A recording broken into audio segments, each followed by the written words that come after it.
Okay, so may bago na naman akong loan app na sinubukan, guys. I was on YouTube and bigla na lang nag-appear yung ad ng loan app na to. Meron na daw siyang 11,000 downloads. Hindi siyang matanggap sa iba't ibang channels. Low fees lang daw. And the maximum na pwede nyo ipahiram is 28,000 pesos. So, sinubukan ko siya, guys. And in this video, i-share ko sa inyo kung anong meron sa loan app na to. Sa mga nagbabalak pa lang umutang sa loan app na to, huwag nyo munang i-download. Panoorin nyo na lang yung screenshots ko.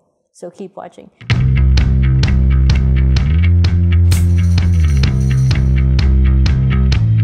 Everyone, welcome back to my channel. It's Ate Red here, the original Utang Queen, and isa na namang loan app i-share ko sa inyo. Ang dami niyong dapat malaman sa loan app na to, guys, kaya huwag niyo munang i-download. So this video is not sponsored. It is based on my personal experience. Kung hindi pa kayo subscribe sa channel, subscribe na kayo, guys, because ito po yung mga topics natin. At wala po tayong marketing dito, wala po tayong links, reviews lang po ng mga loan apps. So ayun nga, may bagong loan app, and syempre, hindi kasi ako basta-basta nagka-click ng link eh. So, pinuntahan ko na lang siya sa Google Play Store kung saan siya nada-download. And I don't think nasa iOS siya. So, Google Play Store lang. So, sabi niya, under daw siya sa kay Acquire Lending and Trading Corporation with PSEC or Philippine Securities and Exchange Corporation number. Ito and may authority or secondary license pa siya. So, yung registration na yan, kinopy-paste ko and then pumunta ako ng list of recorded online lending platforms. Nakaka-update lang pala. And then find, wala po. Wala siya doon. Itong si Acquire Lending. So, it doesn't look like this Peso Suki is registered as a recorded online lending platform ng kung anumang company. Anyway, so dinownload ko pa rin siya kasi baka naman, if you're interested, malaman ko ano meron and kaagad bumungad to. Humingi na siya ng permissions na ma-access yung camera, yung location, yung SMS, and kailangan mo siyang bigyan ng permissions sa mga ganon. By the way, guys, bago kayo kasi magbigay ng phone number sa loan app na to, just take a moment to click the privacy policy where just go over it. Ayun nga, sabi niya, borrow up to 28,000 daw and then choose for terms as long as 120 or days or as short as 120 days. Oh, well, ewan ko na lang. And as long as 240 days. In-emphasize niya na naman yung kanyang registration number in the company that's running this app. Pero like I said kanina, hindi ko siya mahanap sa list of recorded online lending platforms. So ano bang meron sa loan app na to and is it worth it na mag-apply sa loan app na to? Sabi niya passing rate daw is 96%. Pero na-notice ko lang na ang dami pong hindi na-approve at nangunguha lang daw siya ng information. And may nagsabi pa nga na 7 days lang siya. So guys, proceed with caution po. Moving on, nagbigay po ako ng phone number and I click this to get OTP. Yung OTP yung nanggagaling kay Jolly. Ano ba yun? Bakit may Jolly? Bakit may Jolly, ano? Then anyways, sa pagpatuloy, humingi po siya ng permission sa SMS. And then kailangan mo yung i-authorize, read and view messages at magko-collect na po siya ng ID. So, yung mga IDs na tinatanggap ng loan app na to is UMID, GSIS, SSS, PRC, Passport, PhilHealth, driver's license, Pag-ibig, Voters ID, and National ID. And then, sa pag-picture ng ID, pwede mo kunin from your camera or pwede mo rin kunin from your album. Either way, kailangan mong i-provide yung number ng ID mo, yung first and last name, birth date. And then also, hingin niya rin yung gender, children, marital status. Yung pinaka-ayaw na ayaw ko sa loan app na to is hingin niya po yung Facebook name. Para ano pa, diba? If you have algorithms to check kung healthy ba yung credit score, credit history ng isang borrower, why do you need the Facebook information ng borrower, diba? Anyway, so nagbigay pa rin ako ng Facebook name ko. And then email, education background, residence address, employment time, monthly salary, and company name. Yun lang hiningi niya.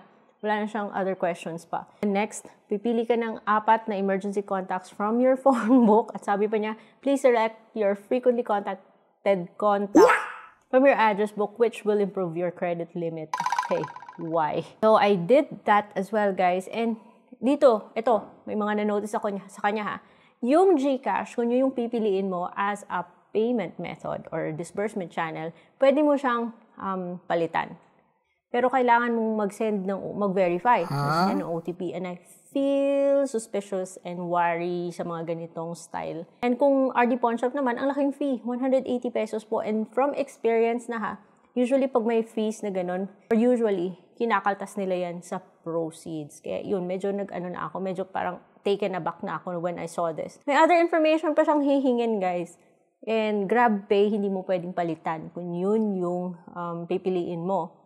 And then, sinamit ko na, Wala siyang pinakitang offer, wala siyang pinakitang anything. Parang sinabit niya kaagad yung information mo. And in less than 1 minute, 59 seconds pa lang yung natatandaan kung nakita kong number. Sabi niya, reject na kaagad. Application is approved and you didn't pass our credit evaluation. Please reapply after July 26. And I'm not interested na mag-reapply. Meron pong option to delete your record sa loan app na to. But parang feeling ko, pinakonfirm niya na papadelete ako. Tapos binalik niya lang ako sa login page. So I don't really know kung na-delete ba yung account ko or what. Pero sabi niya, account deleted successfully naman daw. So, yun, balikan natin yung comments ng mga nakapag-try sa kanya because 3.7 stars lang siya.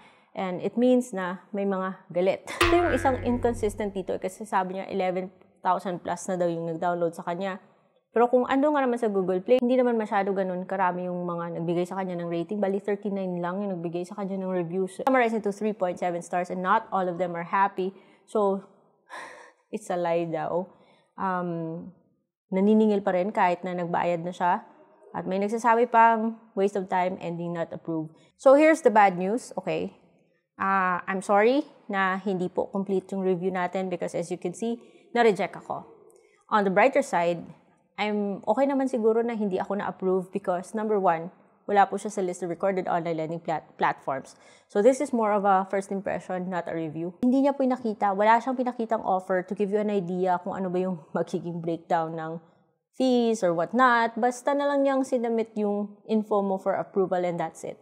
And it looks like mas marami yung hindi satisfied sa loan app na to than, I don't know, kung saan galing yung others na nagbigay sa kanya ng high rating. Given the fact na wala po siya sa list of recorded online lending platforms, I would stay away from this app. And I would, if ever man kayo, ipoproceed nyo pa rin, magbabaka sakali kayo, then please proceed with caution. And ask yourself kung talaga bang worth it na mag-share ng information nyo, like your ID. And I don't remember na nagpa-selfie siya ako sa loan app na to. At bago kayo mapadpad sa loan app nito, check nyo muna yung nasa list of legit loan apps playlist. Yung playlist na prepare ko para sa inyo because andun po yung mga loan apps na legit. Nasubukan ko sila and so far naging okay naman yung experience ko sa mga loan apps na to. So bago nyo ever silipin tong si Peso Suki, check nyo muna yung mga loan apps na andun kasi baka andun yung loan app na actually para sa inyo. So, kung meron pa kayong mga loan apps na gusto nyo pasilip, let me know in the comment section below. I'll try my best kasi ang dami nyo pong rini-request. And also, kung meron akong nakalimutan banggitin, let me know in the comment section as well. And that is all for today's video. I will see you on my next vlog. Bye!